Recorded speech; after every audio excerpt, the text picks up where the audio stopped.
주시는 말씀은 시편 1편 말씀입니다.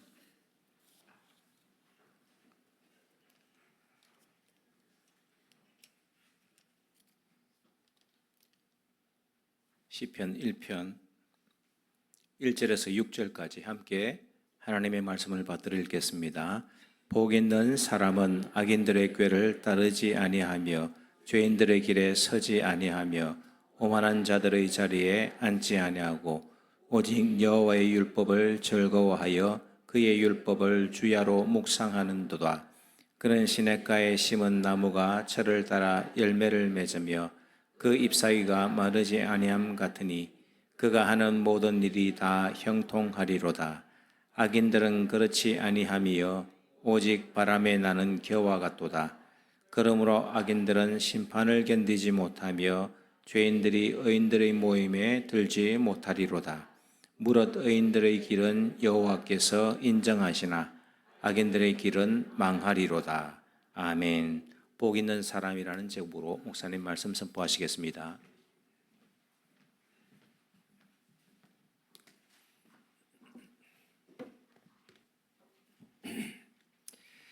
할렐루야. 한번 따라합시다. 복 있는 사람은, 오늘 말씀 제목입니다.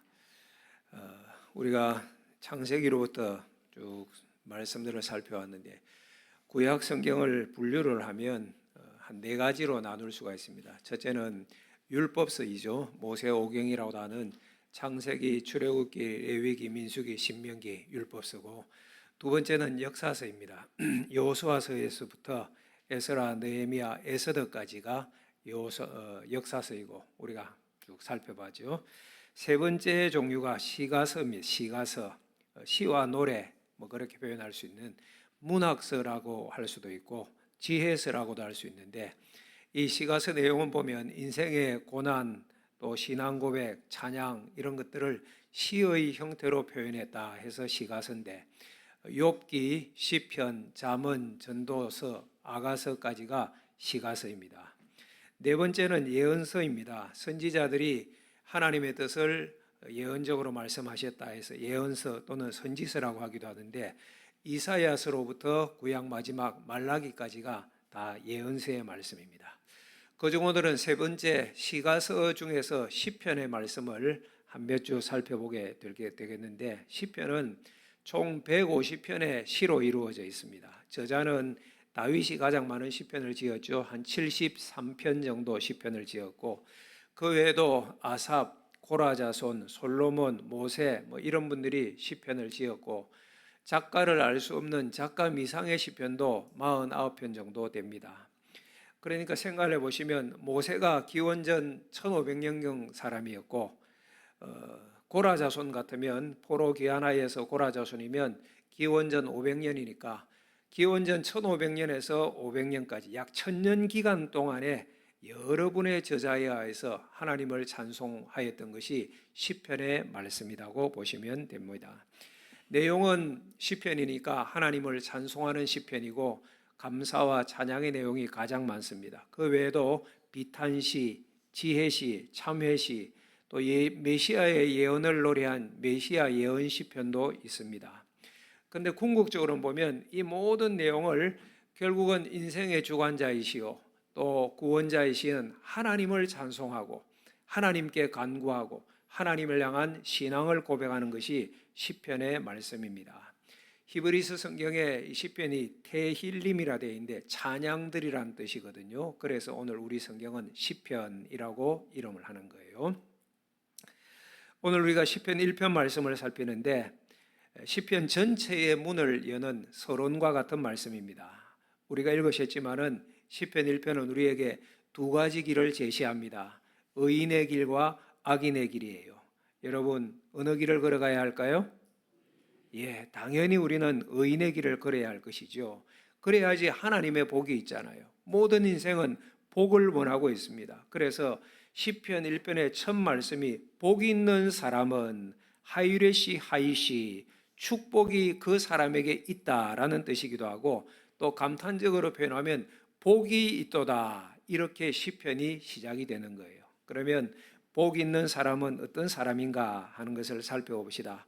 1절 보십시오. 시작. 복이 있는 사람은 악인들의 꾀를 따르지 아니하며 죄인들의 길에 서지 아니하며 오만한 자의 자리에 앉지 아니하고.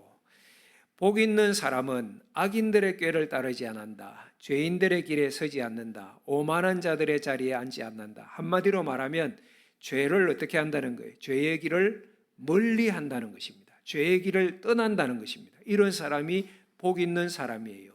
악인들의 꾀라고 하였는데 여러분, 악인들이 잔꾀를 많이 부리죠. 모략하고 핑계하고 변명하고, 요즘 텔레비전 드라마 보면 악당들 보십시오. 하는 일마다 악한 꾀를 부리잖아요. 그래서 분노를 자아내고 그러는데, 왜? 자기 생각대로 살려고 하고 자기 욕심을 따르려고 하니까 이런 모략과 악한 꾀들이 나오는 것입니다. 또 죄인의 길에 서지 아니한다 했는데, 죄인이라는 핫타임이라는 단어는 목표물을, 활을 쏘는데 목표물을 맞추지 못하는 것을 말하는 거예요. 그러니까 죄인들의 길은 하나님의 삶의 방향과 목표가 아니라 자기의 삶의 방향과 목표를 추구하는 것, 목표와 방향이 틀린 것을 말하는 거예요. 이게 악한 자들이죠. 그 다음 오만한 자의 자리에 앉지 아니한다 했는데, 오만함, 교만함, 악의 정점입니다. 오늘 여러분들 절대 교만한 자의 자리에 앉지 마시기 바랍니다. 오만하면 어떻게 되느냐? 나중에 자기가 하나님이 돼요. 자기가 하나님의 자리에서 나중에 하나님을 대적하고 하나님을 조롱하고 하나님을 조소하고, 피조물인 인생이 창조주 하나님을 대적하니 얼마나 적반하장입니까? 오늘 1절의 말씀을 보면 죄인들의 길은요, 점진적인 타락입니다. 처음에는 악한 꾀를 내요. 그러니까 생각을 악한 생각을 받아들이다가 그 다음 단계에서는 죄인의 길에 서서 그 악한 일을 행동합니다. 결국은 그 죄가 익숙해지고 죄에 정착하고 오만방자한 삶에 이르는 거예요. 그러니 복이 있겠습니까? 이런 인생에. 오늘 1절 말씀은 복 있는 사람은 이런 죄인의 길을 따라합시다. 멀리한다. 멀리한다. 죄를 떠나 보내는 거예요. 어느 교회 전도사님이 신학교를 다니는데 신학교에서 1년 유급을 했어요.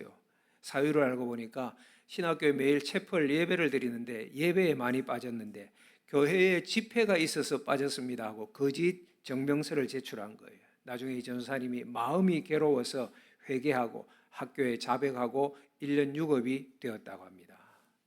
여러분, 이분은 복이 있는 사람입니다. 채플에 많이 빠진 것과 거짓말한 것은 잘못이지만은 잘못을 즉시 깨닫고 회개하고 그 자리에서 돌아섰으니 복 있는 사람인 것이죠. 거짓말 잘하는 사람이 세상에서 재능이 있는 것처럼 보일 때가 있는데 그렇지 않습니다. 복 없는 사람입니다. 왜냐? 하나님은 다 아시기 때문입니다. 그래서 여러분, 너무 거짓말에 익숙해지지 마십시오. 하나님께서 싫어하십니다. 어느 초등학교에서 시험을 치르는데 공부 잘하는, 그 반에서 공부 제일 잘하는 아이 하나가 답을 이렇게 쓰다가 하나를 몰라서 끙끙끙끙 마지막까지 그리고 있는데 옆에 아이는 정답을 썼거든요. 그래서 쿡쿡 찌르면서 내가 답 썼으니까 보라고. 그런데 안 보겠다는 거예요. 또 쿡쿡 찌르면서 보래. 안 보겠다고. 몇 번을 옥신각신 하더니만 마지막에는 결국 아이가 친구의 답을 보고 쓴 거예요. 처음부터 이 모든 것을 지켜보고 있던 선생님이 마음이 안타까워서 아이고 저 녀석 시험에 빠졌구나, 그런 생각에 마음이 안타까워요. 그런데 시험이 끝나고 답안지를 아이들이 제출하는데 그 아이가 답안지 들고 와서 선생님 앞에서 울먹울먹 하면서 선생님 저를 빵점 주세요. 제가 하나 보고 썼습니다. 그 얘기를 듣고 선생님이 아이를 끌어안고 울면서 네가 복이 있다, 복이 있다. 여러분, 아이에게 이런 일이 있으면 앞으로 그런 죄 짓겠습니까? 죄를 멀리하는 것이죠. 복 있는 사람은 죄의 길을 멀리합니다. 이렇게 마음이 가난하고 심령이 가난하고 착한 사람이 천국이 너희의 것이라고 주님께서 말씀하셨잖아요. 요한일서 2장 15절 17절 말씀입니다. 이 세상이나 세상에 있는 것들을 사랑하지 말라. 누구든지 세상을 사랑하면 아버지의 사랑이 그 안에 있지 아니하니 이는 세상에 있는 모든 것이 육신의 정욕과 안목의 정욕과 이생의 자랑이니 다 아버지께로부터 온 것이 아니요 세상으로부터 온 것이니라. 이 세상도 그 정욕도 지나가되 오직 하나님의 뜻을 행하는 자는 영원히 거하느니라. 아멘. 여러분, 육신의 정욕, 안목의 정욕, 이생의 자랑, 오늘 1절 말씀과 똑같은 거예요. 악인들의 꾀, 죄인들의 길, 오만한 자의 자리, 이것이 육신의 정욕, 안목의 정욕, 이생의 자랑과 같은 것입니다. 세상에서 추구하는 것들은 이것과 연관된 것이 많아요. 이것들은 다 지나갈 것이다, 의미 없다고 말하고 17절에 세상도 지나고 정욕도 지나지만은 하나님의 뜻을 행하는 자는 영원히 거한다고 말씀하였어요. 여러분, 우리는 하나님의 뜻을 거해야 됩니다. 하나님의 뜻을 행하고, 오늘 2절을 보시면 그 말씀이 나와요. 2절 봅시다. 시작. 오직 여호와의 율법을 즐거워하여 그의 율법을 주야로 묵상하는 자로다. 아멘. 복 있는 사람은 어떤 사람이죠? 1절에서는 죄를 멀리하고 2절에서는 하나님의 말씀 여호와의 율법을 가까이 하고 즐거워하는 자가 복이 있는 사람입니다. 여기서 즐거워하다는 하페츠라는 단어는 마음이 온통 한 곳에 집중되고 있음을 의미하는 거예요. 그러니까 마음이 하나님의 말씀에 집중되어 하나님의 말씀이 명하는 바를 기쁨으로 받는 자, 하페츠, 이런 자가 복이 있다는 거예요. 또 2절에 보면 이런 분은 어떻게 합니까? 그 율법을 어떻게 한대요? 주야로 묵상한다고 합니다. 묵상은 세 가지 의미가 있습니다. 첫째는 깊이 생각한다는 의미예요. 그러니까 한 번 읽고 끝이 아니에요. 되새김질한다는 의미가 묵상이에요. 그러니까 하나님의 말씀을 읽고 또 읽고 씹고 되새겨서 또 씹으면서 읽는 것을 말하는 거예요. 언제? 주야로, 밤낮으로, 시시때때로 하나님의 말씀. 그래서 여러분들이 큐티하는 훈련이 참 중요해요. 하나님의 말씀을 한 번 읽고 끝나는 것이 아니라 두 번, 세 번, 한 10번쯤 동일 본문을 읽는 것이 좋아요. 그러면 하나님의 말씀의 맛이 다르다니까요. 그 텔레비전에 약 선전한 거 있죠. 씹고 뜯고 맛보고, 그다음에 뭐죠? 씹고, 잘 기억이 안 나요. 씹고 뜯고 맛보고 즐기고. 하나님의 말씀을 그렇게 보셔야 돼요. 하나님의 말씀을 씹고 뜯고 또 맛보고 즐기고 그 가운데 하나님의 음성을 듣고, 그러면 생명의 말씀이니까 꿀과 꿀송이보다 더 단 말씀을 내가 경험하게 되는 거예요. 첫째는 깊이 생각한다는 거. 그래서 되새김질하면서 말씀을 읽으세요. 정독하세요. 두 번째로는 거기 성경 보시면 묵상 앞에 1이라 해놓고 밑에 관주에 가보면 작은 소리로 엎조리다 있습니까?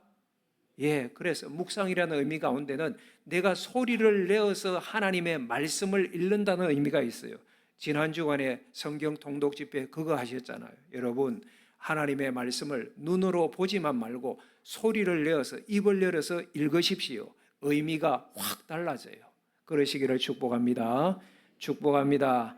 세 번째로는 깨달은 말씀을 실천하는 것까지 함축하는 의미가 묵상이라는 의미입니다. 여러분, 생각해 보시면 딱 나오죠. 하나님 말씀을 즐거워하는 자는 당연히 그 묵상한 말씀을 삶 가운데서 실천하는 것이죠. 그래서 주야로 묵상한다는 것은 하나님 말씀을 깊이 생각하고 읽고 또 읽고 묵상한다는 것이고, 두 번째로는 소리를 내어서 읽는다는 것이고, 세 번째로는 묵상한 말씀, 새겨진 말씀대로 살아간다는 의미가 묵상이라는 단어예요. 지난 주간에 성경 통독 집회 한 주간 수고 많으셨는데, 한 열흘 수고 많으셨는데 어떻게 즐거우셨습니까? 안 즐거우셨습니까? 즐거우셨죠. 저도 그런 것 같아요. 처음에는 잘 몰랐는데 하나님의 말씀을 성도들과 함께 읽어가니까 깨달음이 있죠. 또 소리 내어 읽는 기쁨이 있더라고요. 그리고 성도들과 함께 성경을 읽는 기쁨도 있고, 거기에다가 성도들이 사랑방밀로 한 명씩 나와서 하나님의 말씀을 읽어가는 그 기쁨, 의미도 있고 참 좋은 것 같아요. 마지막 날에는 쫑파티까지 하고 참 좋아요. 사랑하는 여러분, 하나님의 말씀을 즐거워하시기를 바랍니다. 바랍니다. 하나님의 말씀이에요. 하나님의 말씀. 세상 현자의 이야기가 아니라, 대통령의 이야기가 아니라 하나님의 말씀입니다. 전능하신 하나님, 창조주 하나님, 지금도 온 세상을 주관하고 나를 다스리시는 하나님 뿐만 아니라 그 하나님이 나를 사랑하시잖아요. 우리를 사랑하시는 하나님의 말씀이라면 이 말씀이 우리에게 복과 생명이 되어질 줄 믿습니다. 여러분, 그동안 세상 일에 하나님 말씀이 밀렸습니까? 텔레비전 드라마 본다고 하나님 말씀 읽을 시간이 없으셨습니까? 취미생활 때문에 성경 읽는 시간이 밀렸습니까? 오늘부터 다시 성경을 펼치시기 바랍니다. 그래서 하나님의 말씀을 즐거워하고 주야로 묵상하고 그 말씀대로 살아가는 자가 되시기를 주의 이름으로 축복합니다. 이런 자가 복이 있는 자예요. 그러면 이런 분은 어떤 복을 받을까? 3절 보세요. 시작. 그는 시냇가에 심은 나무가 철을 따라 열매를 맺으며 그 잎사귀가 마르지 아니함 같으니 그가 하는 모든 일이 다 형통하리로다. 아멘. 여러분, 어떤 복이에요? 죄를 멀리하고 여호와의 율법을 즐거워하는 자들을 3절에 보니 시냇가에 심은 나무에 비유하고 있습니다. 생각만 해도 그림만 그려도 푸르죠. 풍성한 느낌이 오잖아요. 시냇가에 심은 나무니까 그 풍성한 시냇물로부터 풍부한 양분을 공급받아서 잎사귀가 마르지 않아요. 늘 파릇파릇하고 풍성하고 또 철을 따라 때가 되면 열매를 맺게 됩니다. 여러분, 하나님 말씀에 붙어 있는 자가 이렇다는 거예요. 세상에서도 풍성한 열매를 맺고 나아가 3절에 모든 일이 형통하대요. 모든 일이. 그가 하는 모든 일이 다 형통하리로다. 물론 이 말씀이 세상에서 다 성공한다는 의미는 아닙니다. 우리도 이 땅을 살아가면서 세상 사람들이 겪는 생로병사 똑같이 겪습니다. 그러나 끝내는 하나님께서 뜻하신 대로 우리의 삶을 이끄신다는 의미예요. 이것이 형통이죠. 하나님의 뜻대로 되어지는 인생이 형통한 인생이에요. 아픔도 있지요. 이 땅에서 수고도 하지요. 하지만 하나님께 붙들림 받은 인생은 끝내 하나님께서 보호하시고 천국 영생으로 인도하시는 줄 믿습니다. 로마서 8장 28절 말씀, 우리가 알거니와 하나님을 사랑하는 자 곧 그의 뜻대로 부르심을 입은 자들에게는 모든 것이 합력하여 선을 이루느니라. 아멘. 모든 것이 합력하여 하나님의 선을 이루실 것을 믿고 이 하나님의 선 안에 붙들림 받은 인생이 형통한 인생인 거예요. 여러분, 세상 시냇물도 푸르고 풍성할 때가 있습니다. 그러나 심한 가뭄이 오면 물이 마르잖아요. 하지만 하나님의 시내는 영원히 마르지 않습니다. 하나님의 시내는 하나님이시요 하나님의 시냇물은 하나님의 말씀일 것입니다. 환경이 어려워도 경제적으로 힘들어도 질병과 고난이 찾아와도 하나님의 말씀에 뿌리를 내린 사람은 쉽게 흔들리지 않습니다. 어떤 환경이라도 묵묵히 말씀의 길을 걸어가면 하나님이 당신의 때에 열매를 맺게 하십니다. 그리고 끝내는 우리를 천국으로 인도하시는 거예요. 이것이 복 있는 사람이죠. 그러나 악인은 그렇지가 않습니다. 악인은 어떠할까요? 4절 봅시다. 시작. 악인들은 그렇지 아니하며 오직 바람에 나는 겨와 같도다. 바람에 나는 겨 아시죠? 우리 농사에 보신 분들 아시잖아요. 바람 부는 마당에서 곡식을 키질하면 알곡은 남지만은 껍질인 겨는 바람에 훅 날아가 버립니다. 여러분, 바람에 나는 겨 하면 몇 가지 의미가 있습니다. 첫째는 무가치성, 무가치할 거예요. 두 번째는 불안정성입니다. 안전성이 없어요. 악인들의 인생이 그렇다는 거예요. 허망한 신세가 된다는 말씀입니다. 우리가 지금 창세기로부터 쭉 내려와서 여기 시편까지 이르렀는데 성경에서 많은 분들을 확인했잖아요. 의인의 길이 어떠한지, 악인의 삶이 어떠한지도 보았습니다. 애굽왕 바로 대단한 권세를 가졌지만 바람에 나는 겨처럼 날아갔습니다. 홍해물에 그냥 날아가 버렸습니다. 사울 왕도 그러하였죠.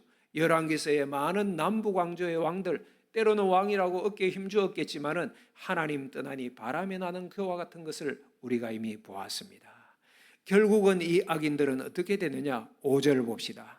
시작. 그러므로 악인들은 심판을 견디지 못하며 죄인들이 의인들의 모임에 들지 못하리로다. 악인들은 어떻게 된대요? 반드시 무엇을 받아? 무엇을? 심판을 받습니다. 그리고 의인들의 모임, 의인들의 회중에 들지 못한다. 의인들의 회중이라면 성도들이 모여서 함께 하나님께 예배하는, 구약 같으면 성전 예배에 참여할 수 없는 거예요. 하나님 나라에서 추방된 인생을 의미하는 것입니다.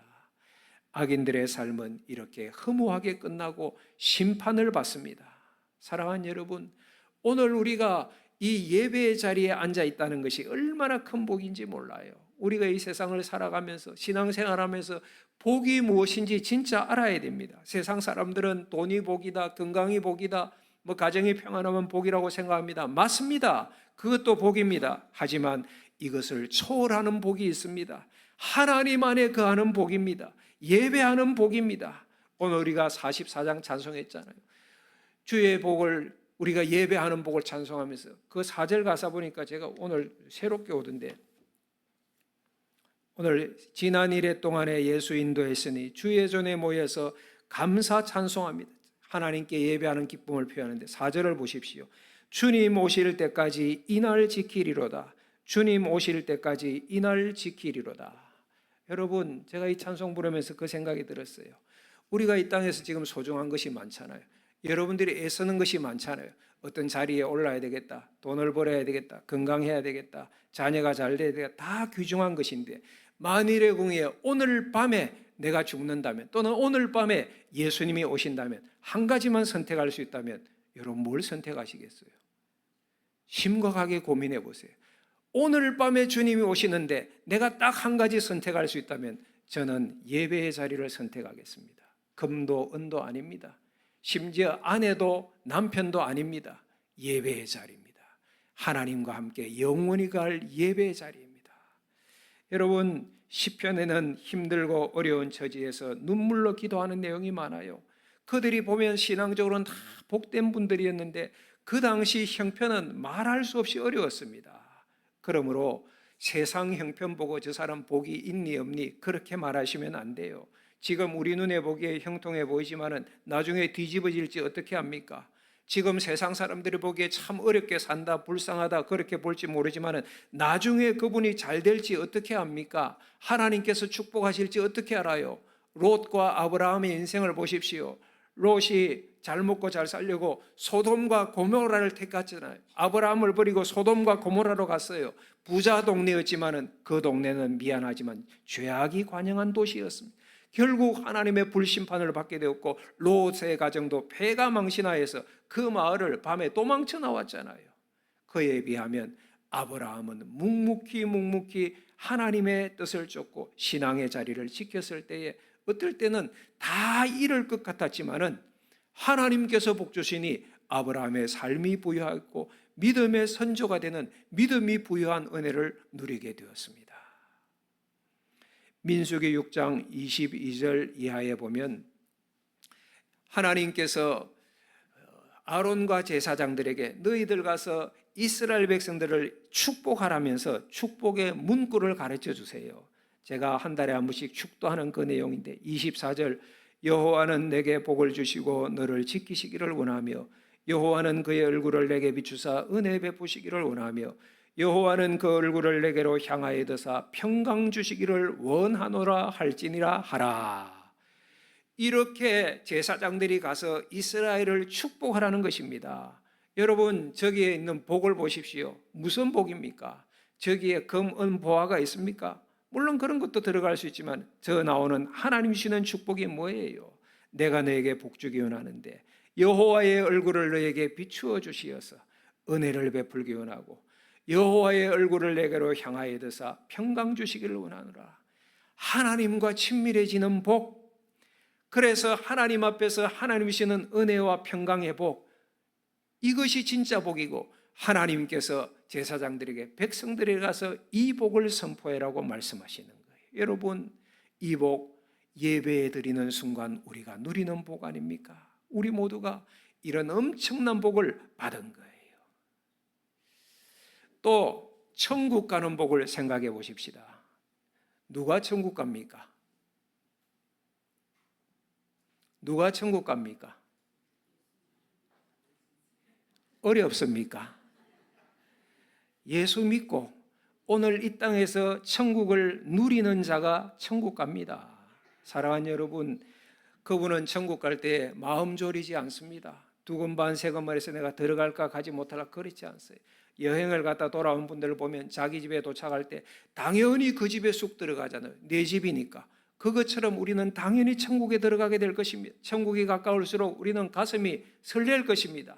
두려운 것이 아니라 기쁨으로 설렐 것입니다. 빨리 도착하면 좋겠어. 그 마음일 거예요. 그리고 천국에 갔을 때, 천국 문이 활짝 열릴 때, 하나님 아버지를 배울 때 하나님을 아버지라고 부르며 집에 들어가게 될 것입니다. 그러나 천국 가는 복이 없는 사람은 달라요.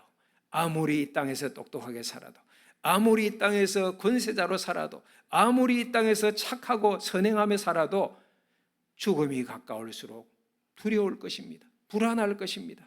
천국이 낫습니다. 왜? 하나님이 아버지가 아니시니까. 천국이 내 집이 아니기 때문에 그런 거예요. 겉보기에는 악인들이 잘 되는 것처럼 이 세상에는 보일 수도 있습니다. 그러나 기억하십시오. 하나님 없는 성공은 오래가지 않습니다. 기껏해야 10년, 20년, 기껏해야 그 인생 살아갈 60년, 70년밖에 되지 않습니다. 그렇게 쌓았던 성은 모래 위에 지은 집과 같다고 말씀하였습니다. 마태복음 25장 26절 말씀입니다. 결국 마지막 날에 의인은 영생에, 악인은 영벌에 들어갈 것이라고 말씀하였습니다. 누가복음 13장 28절에는 그때에 악인은 하나님 나라 밖으로 쫓겨나서 슬피 울며 이를 갈 것이라고 말씀하였습니다. 요한계시록 20장 15절 말씀입니다. 다 같이 읽겠습니다. 누구든지 생명책에 기록되지 못한 자는 불못에 던져지더라. 어디에 던져져요? 생명책, 예수의 피로 마음을 적셔지지 않은 사람은 불못에 던져질 것이다. 영원한 지옥불이 두려운 일입니다. 이것이 두려운 줄 이 땅에서 알아야 되는데 오늘 많은 인생이 이걸 몰라요. 사랑하는 여러분, 진짜 복은 세상 기준이 아니라 하나님의 기준에 맞춰야 함을 오늘 이 시간 다시 한번 마음에 꼭 기억하시기를 주의 이름으로 축복합니다. 중요해요. 진짜 복이 뭐냐? 세상 복이 아니라 하나님의 복이라는 것. 오늘 말씀의 결론은 6절입니다. 6절 시작. 무릇 의인들의 길은 여호와께서 인정하시나 악인들의 길은 망하리로다. 아멘. 하나님께서 의인들의 길은 인정하신대요. 이것이 복 있는 사람이죠. 하나님께서 인정해 주시는 인생, 복된 인생 아닙니까? 사람들의 인정도 얼마나 귀합니까? 그러나 하나님께서 내 인생을 인정해 주신다니 감사한 일이죠. 여기에서 인정하시나 이 단어는 야다라는 단어예요. 알다는 뜻입니다. 이해하다는 뜻입니다. 그런데 이 야다라는 단어가 쓰이면 단순히 아는 정도가 아니에요. 친숙하고 깊은 관계를 의미합니다. 그러니까 여기서 하나님께서 나를 인정하신다, 야다, 이 의미는 하나님께서 나를 아시고 하나님께서 나를 돌보시고 하나님께서 나를 끝까지 지키신다는 총체적인 의미가 여기에 인정이라는 단어에 들어있는 것입니다. 사랑하는 여러분, 우리의 인생길은 때로 험하고 어렵기도 합니다. 하지만 하나님께서 함께 하시는 길이라면 가장 안전한 길입니다. 반대로 하나님을 떠난 길은 넓고 편해 보여도 결국은 멸망의 길입니다. 오늘 이 예배에 참여하신 성도 여러분, 여러분은 지금 어느 길을 걷고 있습니까? 어디에 서 있습니까? 의인의 길입니까? 생명의 길입니까? 아니면 죄인의 길입니까? 악인의 길입니까? 목사님, 저는 중간쯤 되는 것 같아요. 그렇습니까? 이거 의인의 길이라고 말하려니까 내 신앙에, 내 충성에 자신은 없고 악인의 길이라고 말하기에는 두렵고, 그래도 나는 교회는 이렇게 나오고 예배는 참석하니까 한 중간쯤 되겠지. 죄송합니다. 여러분, 신앙에 중간은 없습니다. 영적 세계에서 중간지대는 없습니다. 그래서 자신 없는 우리들을 위하여 하나님께서 예수 그리스도를 이 세상에 보내주신 거예요. 내 의지로 죄를 이길 수 없으니까, 내가 하나님의 말씀 율법을 다 지킬 수 없으니까 예수님께서 오셔서 십자가 죽음으로 하나님의 공의와 사랑을 십자가에서 다 이루셨어요. 율법을 완성하셨어요. 그래서 우리는 이 예수 그리스도를 이제는 믿기만 하면 예수님의 이름으로 죄 용서함 받고 의롭게 되어집니다. 의인의 회중에 들어갑니다. 여호와께서 인정하시고 보호하십니다. 그러니 믿음의 주요 온전케 하시는 분이신 예수 그리스도를 바라보시기를 바랍니다. 사랑하는 여러분, 예수님을 진짜로 믿으면, 진짜로 예수님을 믿으면 예수의 영이신 성령께서 여러분 안에 거하십니다. 진짜로 예수님을 믿으면 예수의 영이신 성령께서 내 안에 들어오셔서 내가 예수님을 따르는 삶을 살게 해주세요. 내 힘이 아니라 성령의 능력으로 죄를 멀리하게 하십니다. 하나님의 말씀을 즐거워하고 행하게 하시는 거예요. 그러니 진실로 주님을 찾으시기를 축복합니다. 진실로 주님을 구하시기를 바랍니다. 진실로 주님을 두드리십시오. 주님 안에 거함으로 죄인의 길에서 떠나고 여호와의 율법을 즐거워하며 따르는 복 있는 인생으로 살아가시기를 예수님의 이름으로 축원합니다. 우리 찬양하십시다.